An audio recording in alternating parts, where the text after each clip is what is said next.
más que todo las pautas fundamentales de esta clase, que obviamente no es de lo más ideal para todos los alumnos, pero es bueno también que tengan un poco de conocimiento de lo que son las neoplasias de pulmón. Como en todo caso, las neoplasias que afectan a un órgano en general pueden ser neoplasias benignas y malignas. Igualmente sucede con el pulmón. Entonces, una primera clasificación que se hizo allá por los años de 1967, en que se estuvo trabajando este tema, hicieron una tabla de lo que vienen a ser los tumores benignos. Y ustedes comprenderán fácilmente que los tejidos fundamentales, como son el tejido epitelial, el tejido mesodérmico, ¿no es cierto?, son los que dan la pauta para ir buscando las neoplasias a ese nivel. Habían otros también, tumores de origen desconocido y algunas particularidades. Lo que quiero discutir, precisar en este cuadro es el siguiente. Tomen nota que en la parte inferior dice adenomas bronquiales. Si ustedes ya tienen un poco de, se han introducido en lo que es lo que son neoplasias en cuanto a la terminología, recordarán que aquello que termina en omas, o sea, como acá dice adenoma, adeno, es glándula, adenomas, como que decir, es un tumor benigno de una glándula, ¿no es cierto? Tendría que ser casi la definición de acuerdo a la terminología. Pero aquí tenemos que tener en cuenta que a pesar de que ha sido incluido como tumor benigno, estos tumores no son tan benignos como los han clasificado aquí. Esa es la única particularidad que quiero mostrar. La otra de las cosas, a grandes rasgos, es que todos los tumores benignos tienen unas características, ¿no? Sea el origen que sea de tipo epitelial, mesodérmico, origen desconocido, sea martoma, o sea, qué sé yo, hemangioma, en fin. Todos los tumores benignos generalmente se presentan como lesiones redondeadas de bordes bien definidos, ¿no es cierto? Por eso se le llama lesiones en moneda. Habitualmente son periféricos, no van hacia la parte central, sino hacia la parte periférica del pulmón. Y en su compromiso, en su desarrollo, comprimen los bronquios y eso causa tos irritativa, causa sibilancias, estridor, en fin, y distalmente cuando sigue creciendo se va a producir pues una telectasia por el compromiso del bronquio. Acá lo importante que existe es que siempre ustedes tienen que hacer el diagnóstico diferencial con una neoplasia maligna para quedar tranquilos o en su defecto para dar el tratamiento oportuno al paciente y que tenga, si fuese maligno, tenga oportunidades de salir adelante. El más característico de los tumores benignos, los amartomas. Lo que ustedes tienen que recordar aquí que en la histología del amartoma presentan una multiplicidad de tejidos, como dice acá. Presentan, o la histología, tejido cartilaginoso, tejido fibroso, grasa, músculo. O sea, es una mezcla de tejidos, por eso da el nombre de amartoma. Y como todos los otros son periféricos, son más frecuentes en hombres, más que en mujeres. Y si ustedes hacen una cirugía, hacen la resección completa o la enucleación, porque se separa fácilmente del tejido pulmonar y eso es curativo. Curativo, por eso no recidivo. Entonces, eso es lo que tienen que aprender a grandes rasgos. Los fibromas, dentro de lo mismo, son tejidos de tejido fibroso exclusivamente, redondeados, bordes definidos, que también son de tratamiento quirúrgico, se reseca y queda curado el paciente. Otros tumores es el condroma, o sea, de origen cartilaginoso, ¿no? El tejido fundamental es cartilaginoso. Este tiene una particularidad que puede estar metido dentro de la luz bronquial. Entonces, cuando se hace un examen broncofibroscópico, inclusive, se puede hacer la resección por vía endobronquial. Eso es lo que ustedes tienen que recordar. Otras cosas vienen pues de los otros tejidos, lipomas, Leiomioma, que tiene que ver con el músculo, sea músculo estriado, sea músculo liso. Fundamentalmente en el pulmón hay músculo liso. Y otros tumores, ya podrían ser los hemangiomas, los endoteliomas, en fin. Entonces, esto es lo importante a destacar en un rápido barrido de lo que son los tumores benignos.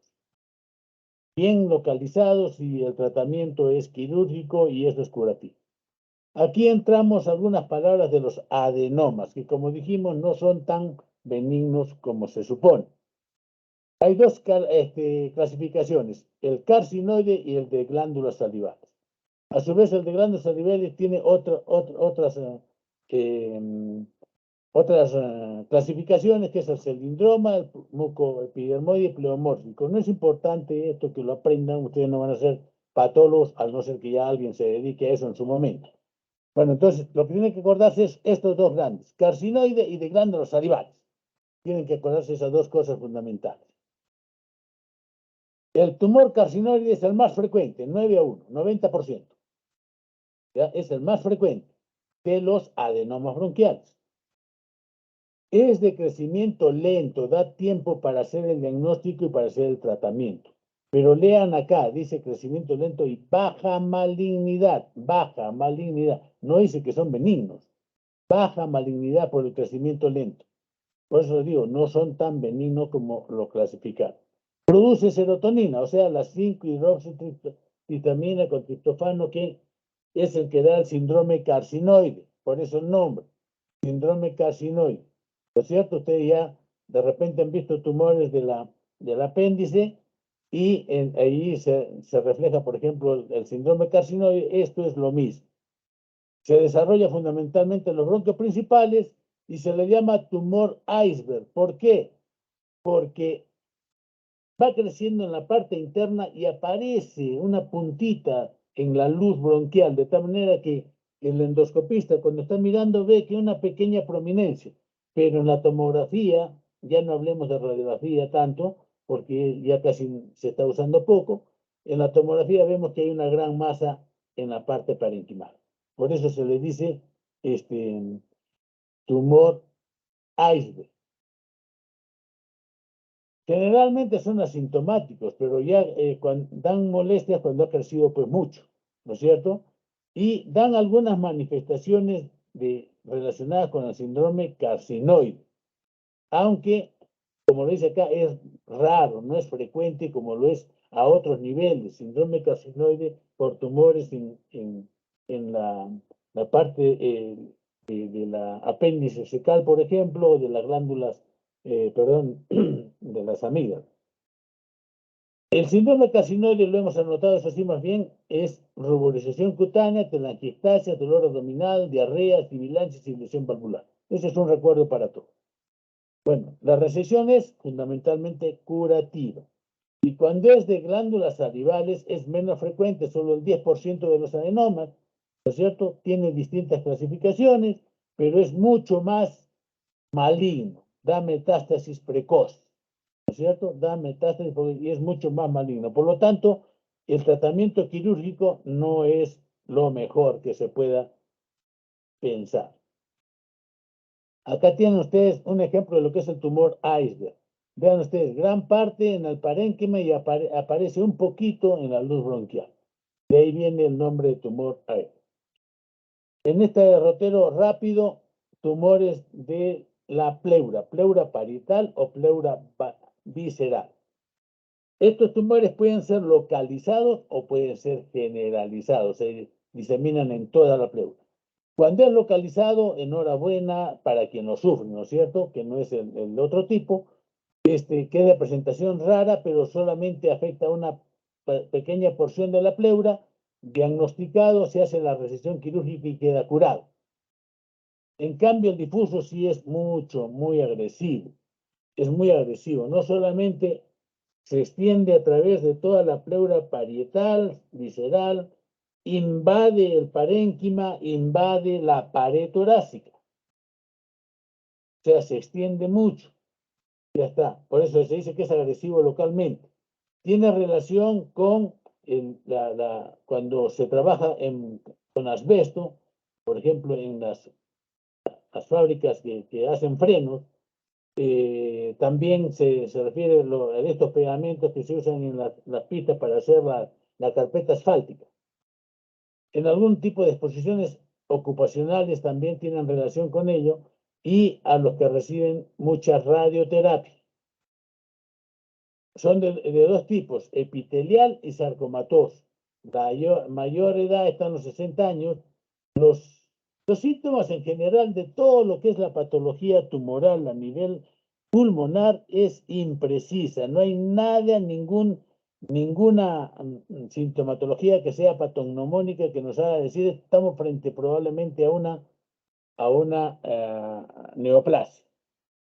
Así que es impreciso. Por ahí no va la cosa, analizando la parte sintomática que nos haga pensar en que estamos frente a un tumor o a una neoplasia. Bueno, acá una cosa que sí es importante para que la tomen en cuenta. Ustedes saben que el mesotelioma desarrolla derrame pleural. Cuando se toma muestras del derrame pleural, a pesar de que la neoplasia puede estar avanzada, normalmente el resultado es habitualmente negativo. Pero hay una particularidad. El hecho de estar punzando hace que a través de donde entró la aguja comienza a salirse, entre comillas, el tumor. Entonces, ha habido casos en que uno puede observar que le hicieron taracocentesis, supónganse, en unas 5 oportunidades. Y ustedes van a encontrar en algún momento, que aparece en cada una de esas punciones, en la parte externa de la piel, como un cráter que está emergiendo tejido neoplásico. Eso es así, esa particularidad tiene el mesotelioma. Pero lamentablemente en el estudio del líquido pleural es pues negativo. La biopsia pleural con aguja a ciegas es solamente en 25% positivo. Pero si hacemos una biopsia dirigida con toracoscopía o en tórax abierto, ahí sí la cosa ya aumenta grandemente en un 90%. Esto es muy invasivo, invade el mediastino, las zonas de punción, como les acabo de explicar, invade el pulmón y lo destruye. Generalmente la muerte es por infección y por embolia pulmonar.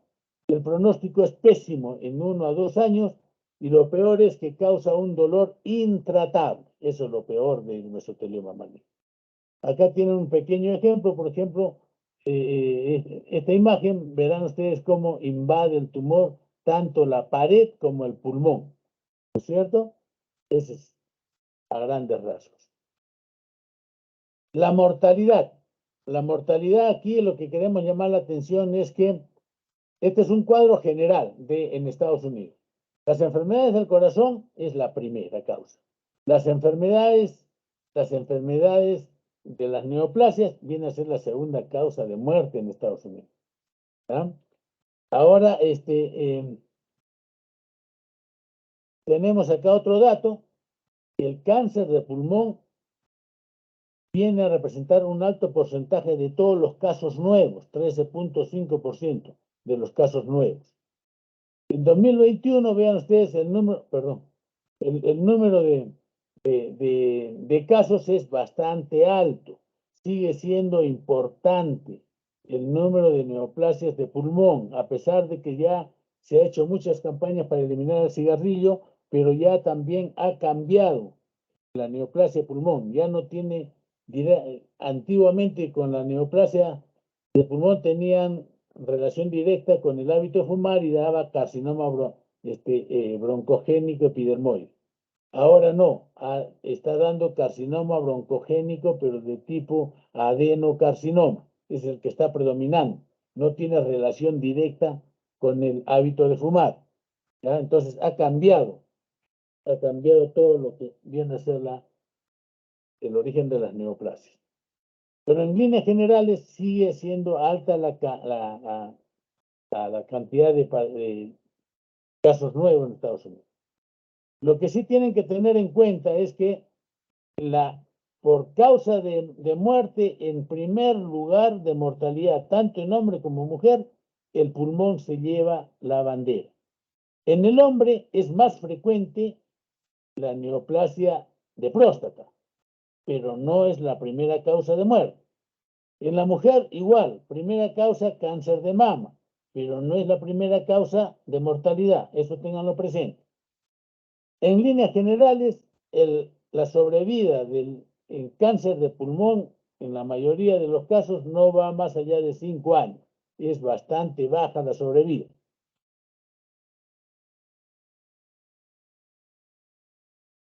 Bien. Hace muchos años atrás, cuando se estaba viendo y estudiando las neoplasias, había una diversidad de clasificaciones. La Organización Mundial de la Salud hizo una convención, llamémoslo así, en la cual reunió a los patólogos más destacados del orbe, de toda la Tierra. Y allí finalmente se pusieron de acuerdo y elaboraron una clasificación histológica. 1967 data esto. Y la clasificación a que llegaron es a ser 4 tipos: carcinoma epidermoide, adenocarcinoma, neoplasia a células grandes y células pequeñas. Son las 4 clasificaciones que hicieron. Inclusive acá, si es que leen antiguamente, van a encontrar que el bronquiolo alveolar no era considerado un carcinoma broncogénico, sino como una clasificación distinta. O sea, hicieron 2 divisiones, en otras palabras, broncogénico y bronquiolo alveolar. Pero ahora ya ha pasado el bronquiolo alveolar a ser parte del broncogénico y ha sido clasificado dentro de los adenocarcinomas. Eso hay que tenerlo presente, ¿ya? Entonces, estas son las 4. ¿Cuál es el más frecuente? En su primer momento, por aquellos años, el más frecuente era el epidermoide. El segundo en frecuencia era el adenocarcinoma. El tercero era el de células pequeñas y el más raro el de células grandes. El más agresivo de todos, recuerden, es el de células pequeñas. El más agresivo.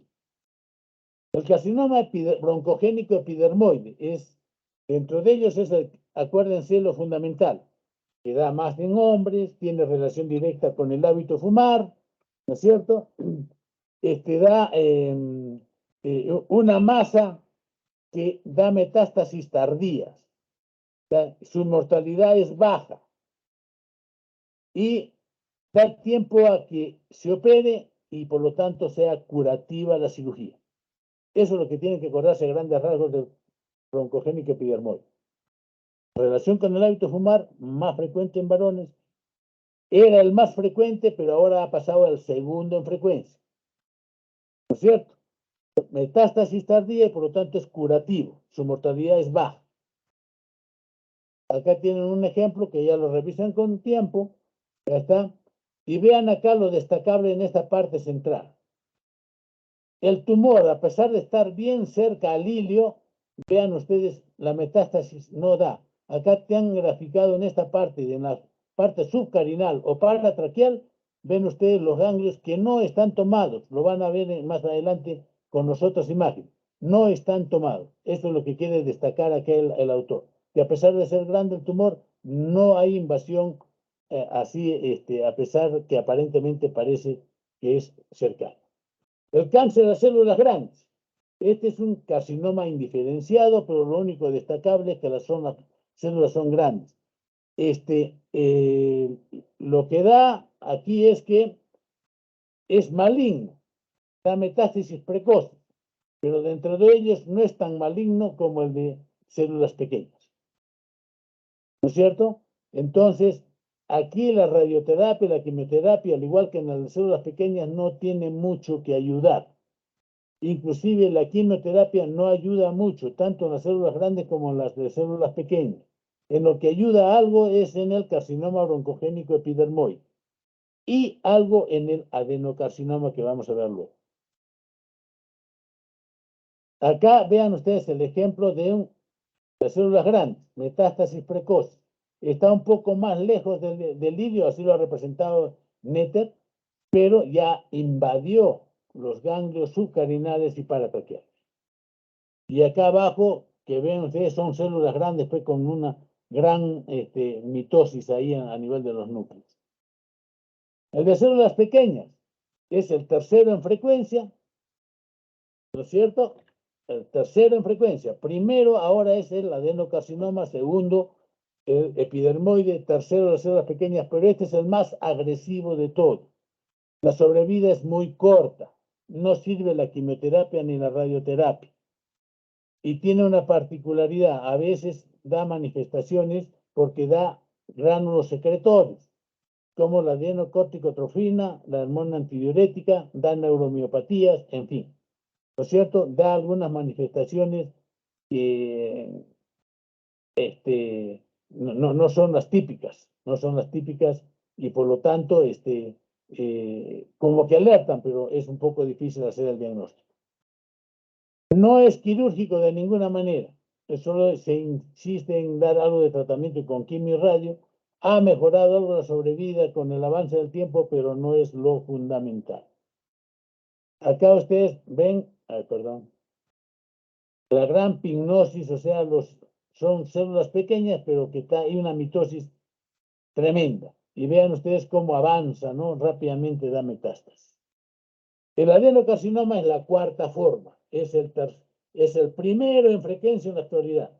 El adenocarcinoma es el primero en frecuencia. Y recuerden ustedes que tiene dos modalidades. El adenocarcinoma habitual y lo que es el bronquiolo alveolar. Este es el adenocarcinoma, el habitual es más frecuente en mujeres, no tiene mucha relación con el hábito de fumar. Su crecimiento es lento, más lento que el epidermoide, inclusive que el epidermoide, pero es un poco más agresivo que el epidermoide. Vean ustedes acá, generalmente de presentación periférica. Y en la histología da imágenes, de ahí el nombre, pues, de imágenes de glándulas. Recuerden, si ustedes recuerdan de histología, cuando ven las glándulas del estómago, estas son imágenes similares. El bronquiolo alveolar, que en su tiempo fue separado del broncogénico, pero ahora que pertenece ya a esa categoría, su origen tiene el nombre porque su origen se detecta en los bronquiolos y en los alveolos. En los bronquiolos y los alveolos. Es igual en ambos sexos. La diseminación es por vía endobronquial. O sea, es prácticamente tumor de los alveolos. Su crecimiento es un poco lento y por eso da opción a hacer resección curativa con la cirugía. ¿No es cierto? Eso es así. Aquí en este ejemplo, vean ustedes, en este largo bronquial, que los alvéolos son tomeados, pero no van uniformemente, quedan alvéolos sanos. Esa es una particularidad que han encontrado. Alvéolos sanos y otros son enfermos. De esa manera hemos hecho una revisión muy rápida de esos 4 tipos histológicos de cáncer. Cánceres especiales es el famoso síndrome de Pancoas. Este síndrome de Pancoas no es sino la presentación de un tipo de tumor que puede ser el de células en avena, epidermoide, en fin, pero que afecta la parte del lóbulo superior y que invade, como ven ustedes acá, invade toda la parte superior del tórax, involucrando la arteria y la vena subclavia, involucra el plexo braquial, ¿no es cierto? Y hacia acá al centro, si tienen la oportunidad de ver, van a ver que está involucrado el tronco simpático. Y al involucrar el tronco simpático da pues una parálisis de la cadena simpática. Por lo tanto, a nivel de la cara va a predominar el parasimpático. Entonces, esas son las manifestaciones que da. Mucho dolor, se extiende la molestia y el dolor hacia el brazo fundamentalmente por el compromiso vascular y por el compromiso neurológico, y da el famoso síndrome de Horner. Perdón. Hemos dicho que en cuanto a la clínica no hay nada patognomónico. Conforme comprime a los bronquios, puede dar distalmente pues, neumonías, atelectasias, abscesos. Al invadir los bronquios, da esputo hemoptoico, en algunos casos hemoptisis. Si afecta en su crecimiento el nervio recurrente, da disfonía.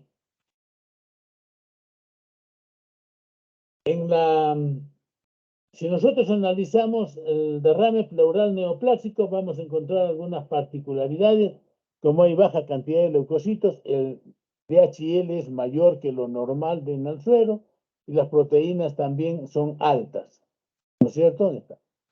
La presentación del síndrome de Horner, que acá el síndrome como tal lo hemos copiado, es tosis en oftalmos, miosis, anhidrosis en la cara, o sea, no suda, dilatación retardada de la pupila y heterocromía, o sea, lo que logra ver el paciente. Una de las manifestaciones especialmente destacables, que lo dijimos ya desde las células en avena, son los síndromes paraneoplásicos y está dada por la secreción de esas sustancias parecidas a la adrenocorticotrofina, hormona antidiurética, en fin. Y otra cosa fundamental es la tromboflebitis migratoria. ¿Qué significa eso? Pacientes que tienen trombosis del sistema venoso, sea superficial o sea profundo, que no tiene una causa local aparente y que en una oportunidad pues aparece en una pierna, después se va a otra pierna, se va al brazo o vuelve a recidivar en la otra, en fin, por eso dicen migratorio, tromboflebitis migratoria. La clínica es imprecisa, no es tan cierta, de tal manera que cuando uno dice, efectivamente, pues bueno, mira, esto, presentaba lo otro, bueno, y ahora lamentablemente ya tenemos diagnosticado un cáncer. Pero hay que ser muy acucioso para que, basado en la clínica, ya estemos sospechando de neoplasia. ¿Cómo hacer el diagnóstico? Lo más simple es con una radiografía simple, es bastante sencilla, bastante barata, ya nos puede dar luces de que algo hay anormal. Siguiente paso, la tomografía, pues, ¿no? Tomografía espiral multicorte, porque la tomografía axial computada ya dejó de ser, ¿no es cierto? Ya no existe prácticamente, porque ha sido superada ampliamente por la tomografía. La resonancia magnética se usa en casos muy especiales. La tomografía es muy buena para ello. La tomografía por emisión de positrones se usa en el PET scan, como le llaman, para ver actividad, alta actividad de las neoplasias. Es el famoso PET scan. Para hacer el diagnóstico endoluminal a través de las broncoscopías o endoscopías, antiguamente era la broncoscopía rígida y ahora pues obviamente el flexible, que es con fibra de vidrio, que antes miraba solamente el explorador, pero ahora ya con las imágenes digitales lo mira en una pantalla de alta resolución, lo mira todo el mundo, se graba y se puede inclusive evaluar, ampliar, reducir, en fin. La citología en su momento se usó mucho, basado en el esputo, pero ahora lo que se hace fundamentalmente es que en la endoscopía hace un lavado dirigido para hacer un escobillonado y se estudia esas células que son desprendidas. Otra forma de estudiar es estudiar el líquido pleural, pero cuando sale positivo, lamentablemente, pues está en caso avanzado. En casos muy especiales vamos a hacer uso de la angiografía, o sea, poniendo sustancia de contraste para que pinte la arteria pulmonar, sean casos muy especiales. Y la centellografía también, que es para casos muy especiales.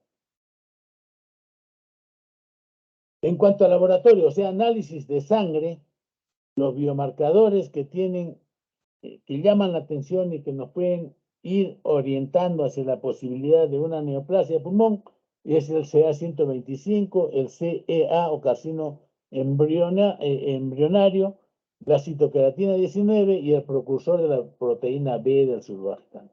Estas son que encontramos en el laboratorio. Aquí algunas, lo que tiene que ver pues, con los oncogenes. ¿no es cierto?, que pueden estar alterados ahora que ya se va a comenzar a hacer estudios en la parte molecular. Aquí aprovecharemos para hacer un poco de propaganda.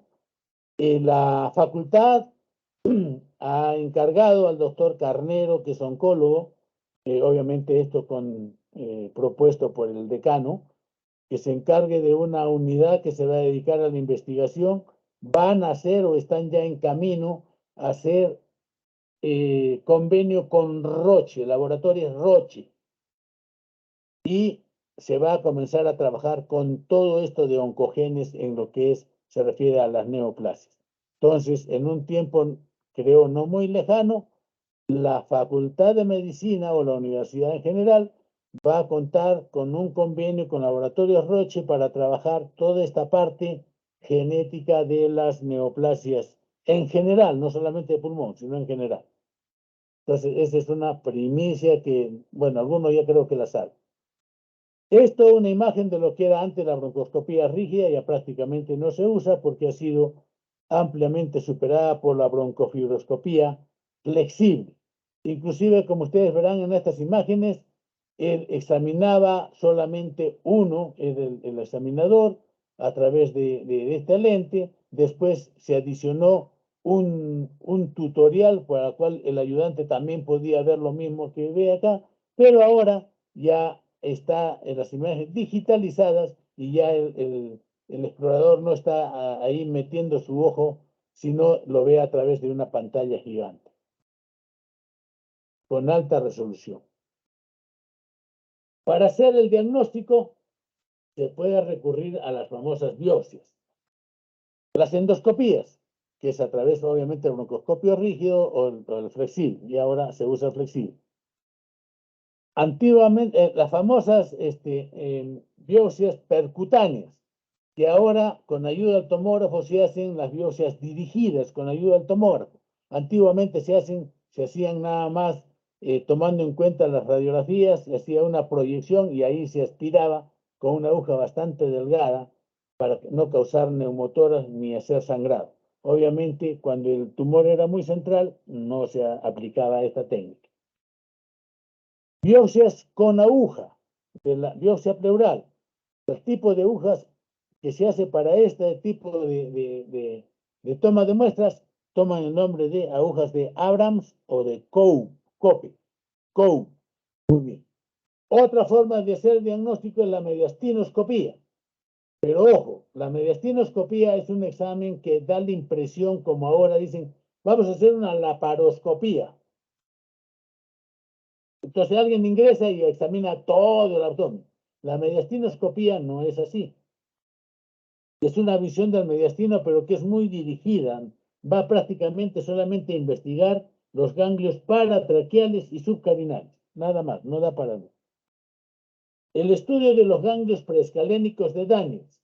Cuando nosotros palpamos a alguien que tiene una sospecha de tumor en el pulmón y palpamos que tiene un ganglio crecido en la zona de los escalenos, entonces se hace esa biopsia de ese ganglio, pero lamentablemente si sale positivo, eso indica que ya la enfermedad está sumamente avanzada. Después se recurre pues ya a la parte quirúrgica en la que se hace una toracoscopía para hacer una visión directa y toma de muestras, o finalmente la toracotomía exploratoria. Acá tiene una imagen de lo que es la mediastinoscopía. Vean ustedes el mediastino y lo que hace es llegar acá a los ganglios paratraqueales, que son los del lado, o los ganglios subcarinales. Fundamentalmente este examen se hace cuando uno quiere hacer estadiaje. O sea, si ya tomó a ese nivel, ya pues estamos en estadio 3 o a veces estadio 4. Por lo tanto, ya deja de ser tributario de cirugía y solamente es de tratamiento quimioterápico o radioterápico.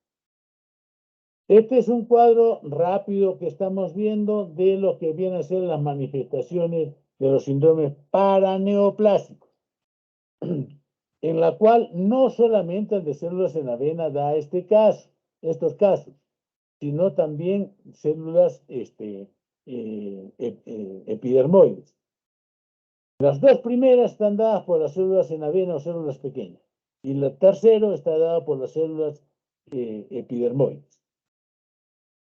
Entonces, cuando se secreta por producción de hormona que nace del tumor, ACTH activa la hiperplasia, produce una hiperplasia suprarrenal y da pues un similar al Cushing, pero el paciente está caquético, no es como el Cushing que está inflado todo, ¿no es cierto? Además da alcalosis hipocalémica, en fin, edema, joroba, en fin, de todo el síndrome de Cushing, pero es un paciente que está caquético a diferencia del verdadero Cushing.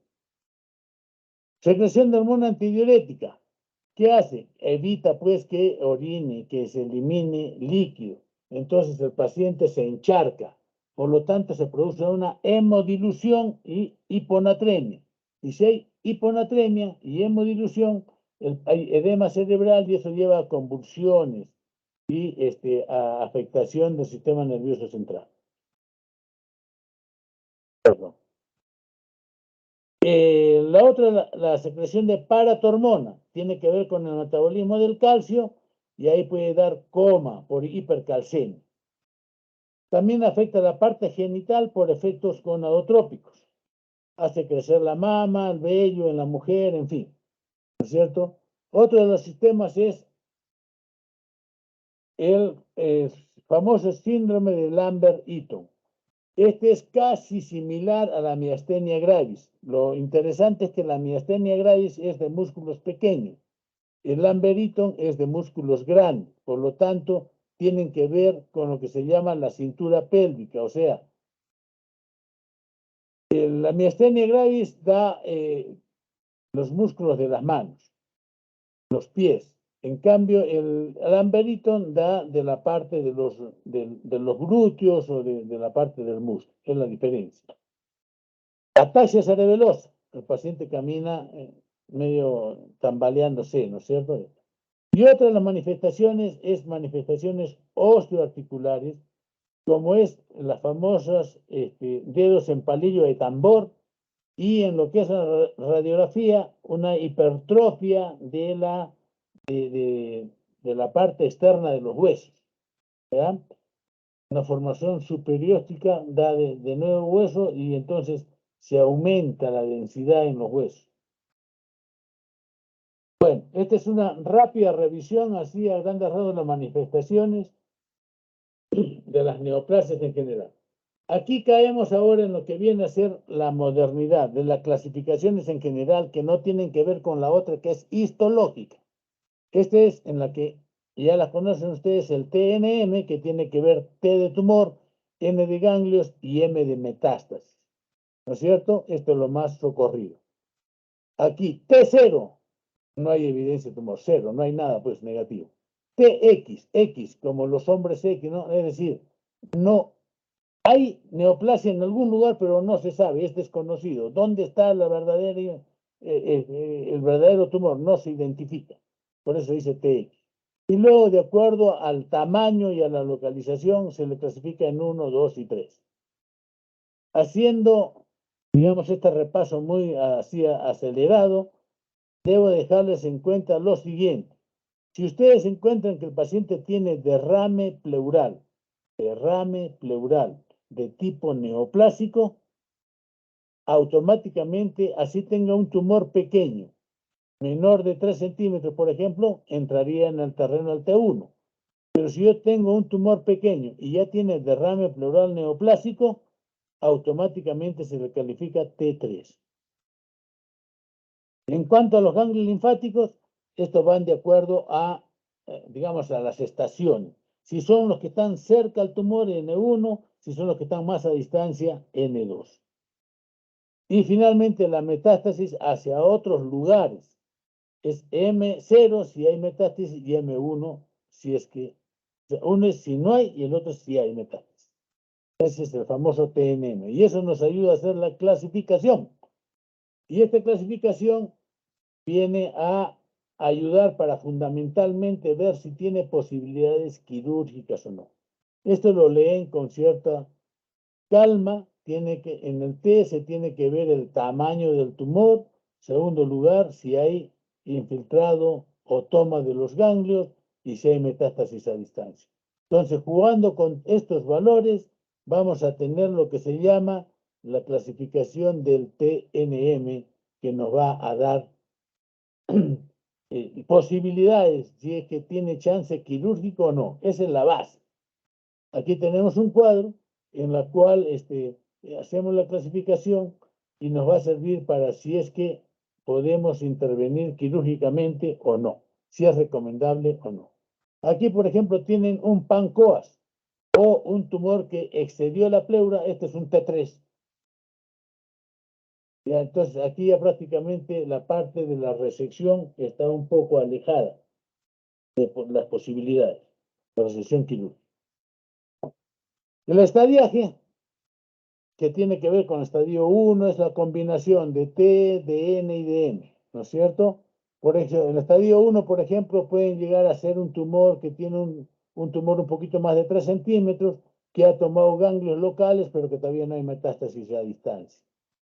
El 2 va avanzando. Para la parte quirúrgica se considera que puede ser sometido a cirugía estadio 3A. 3A, y no el 3B ya pasa a el estadio avanzado o estadio 4, en la cual solamente es tributario de quimioterapia y de radioterapia.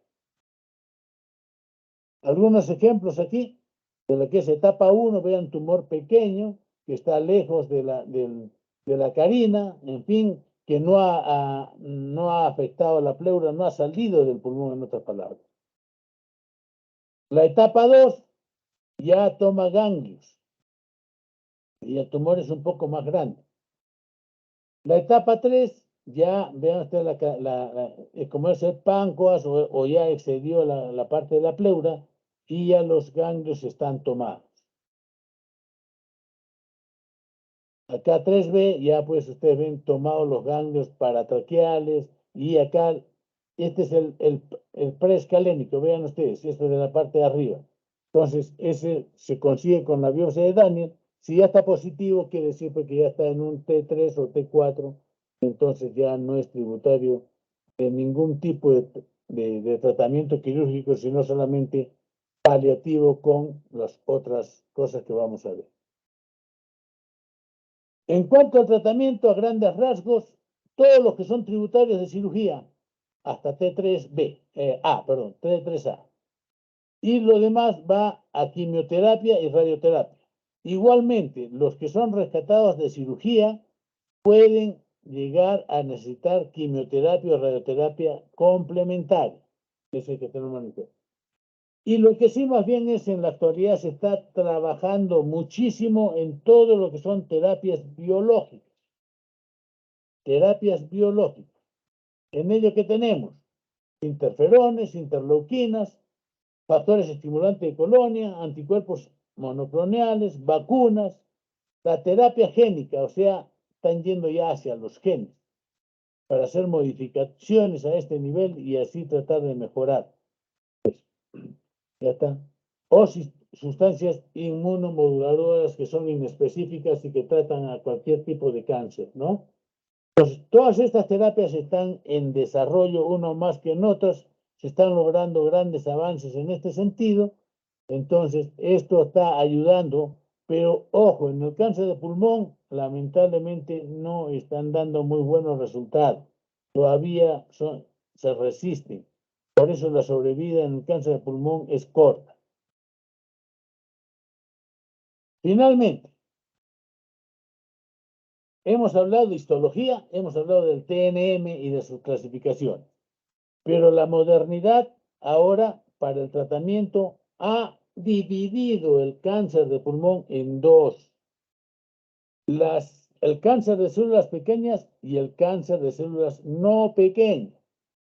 ¿Por qué? Por sus implicancias en cuanto a tratamiento. Células pequeñas que son las OAT cells, que hablamos. Y las otras que son las células no pequeñas, que está el adenocarcinoma, el epidermoide y el de células neoplasias de células grandes, ¿cierto? Son las células no pequeñas.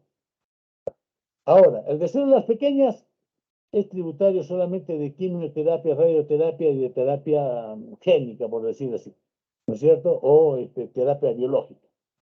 Y las otras, de acuerdo al estadio, tiene posibilidades de ser quirúrgico y se hace quimioterapia y radioterapia complementaria o terapia biológica complementaria. Esas son las grandes cosas. O sea, se ha dividido así por efectos prácticos ya en dos nada más. Entonces, ustedes no se confundan, tienen dos cosas, o tres, clasificación histológica, TNM, y la forma en que ahora se está aplicando para efectos de tratamiento en células pequeñas y células no pequeñas.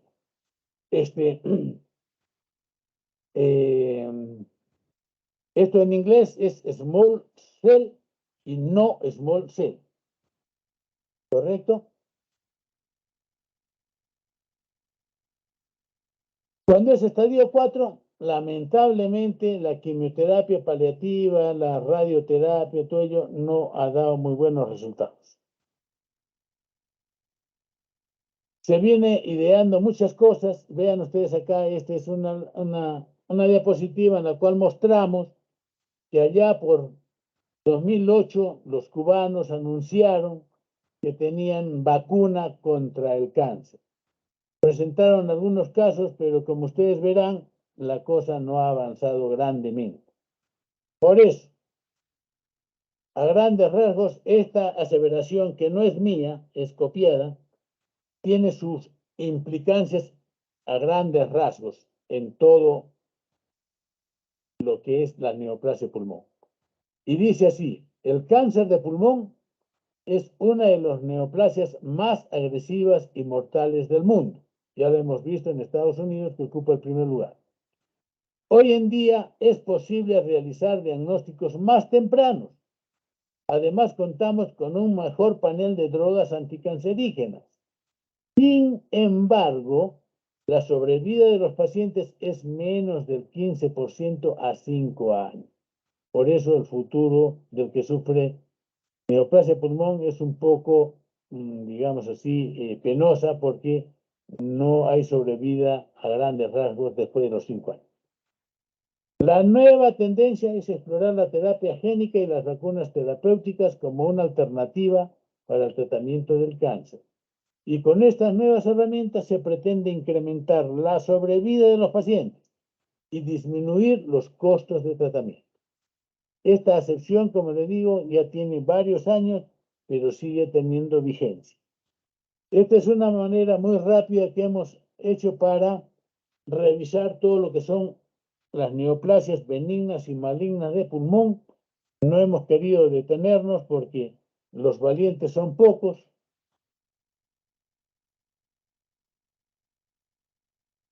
Así es que más bien les sugiero que, si es que está presente por ahí alguno,